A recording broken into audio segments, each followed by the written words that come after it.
Okay, so today I'm here to talk about perseverance. So you guys are probably thinking, I'm here to tell you guys my story about how I went from rags to riches, right? Well, in a way you're not wrong. So first off, what is perseverance? Perseverance is basically the persistence in doing something despite the difficulty or delay in achieving success. To put this into simpler terms, it's basically the act of never giving up when things become hard. So first off, that's the basis of our nation, our communities, and how people achieve success. So I'm Sehajroop Singh and I'm a Sikh. And so I came here to tell you guys how far perseverance has led me in my life and how it really shows the type of person you are. So first off, if you guys know, Sikhism is the 5th largest religion in the world, and our founder is Guru Nanak Dev Ji. So he basically made a religion where we focus on symbolizing our faith through our 5Ks and by wearing our turban, aka our dasar. So basically a Sikh's pride and his passion for his faith comes through his hair and how he symbolizes who he is in his community or his population. So when I was growing up, I faced constant harassment and threats from my fellow peers basically throughout all my life. And this specific story comes into play when I was in elementary school. So I was only 6 or 7 years old at the time, and when most kids would be concerned about their looks or having the coolest lunchboxes or having the coolest backpacks, I was more concerned about fitting in. And me being obese at the time didn't really help either. And so I continued throughout my day, and one day I was eating lunch at the cafeteria, right? And so I was sitting just minding my own business, and this kid came up to me and he pulled off my turban. I was only 6 at the time, to put that in retrospect. I was ashamed, I was embarrassed, and I quickly ran to the bathroom. And I mean, I didn't know what to do, right? I was 6 at the time, and I couldn't really tie my turban back because it wasn't such an easy task. So I went out and I basically just continued throughout my day. And this is probably the weirdest story you guys have ever heard, right? Like, it probably was the weirdest ending, but that wasn't the ending. So I went home later that night and I told my parents what had happened. And for some reason, no teacher, administration, counselor, no one had decided to contact my parents and let them know what had happened. I mean, this was outrageous. Like, I just had my religion stripped away from me, and no one had even cared to give my parents a call or a shout out or a text or anything.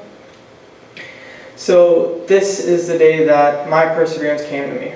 And from that day, like, to put that in comparison, that was basically like a shot to my heart. Like, who I was stripped away from me, and I mean, that's all I can say about that.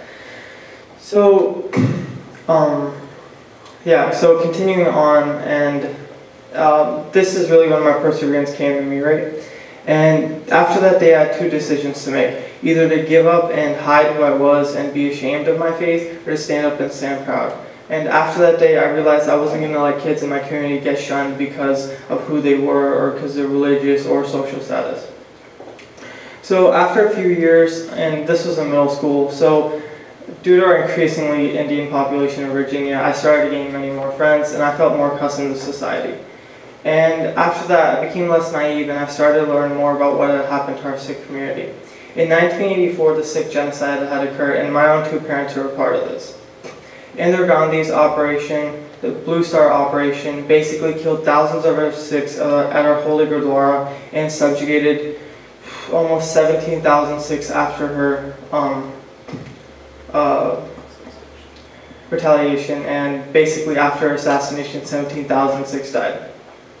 And this was a changing point in history because I never knew this, and most people don't know this because it's been covered up over the past few decades. And honestly, this led me thinking, like, why would we keep our faith after all this? Like, I mean, what would you guys rather do? Just be tortured or be killed after long periods of time and perseverance, or just simply just cut your hair and just let it all go away and keep your family safe?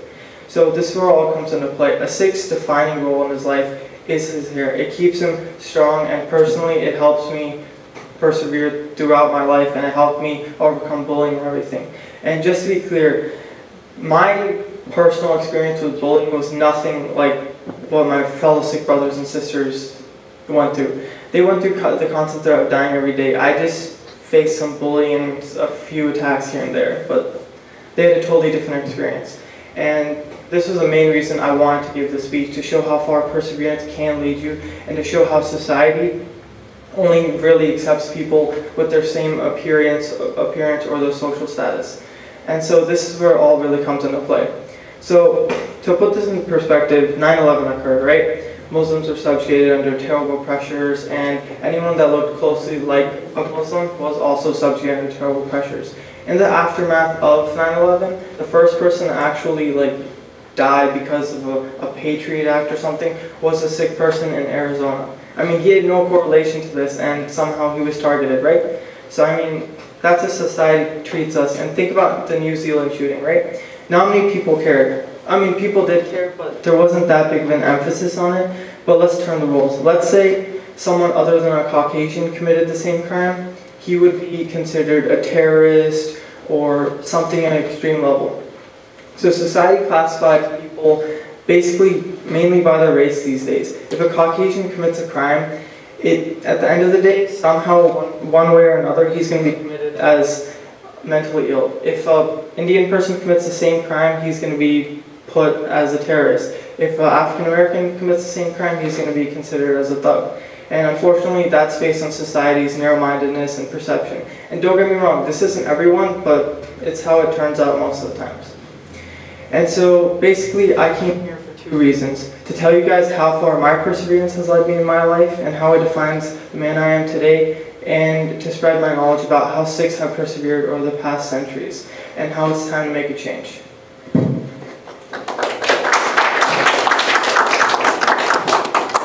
Thank you, Sehaj.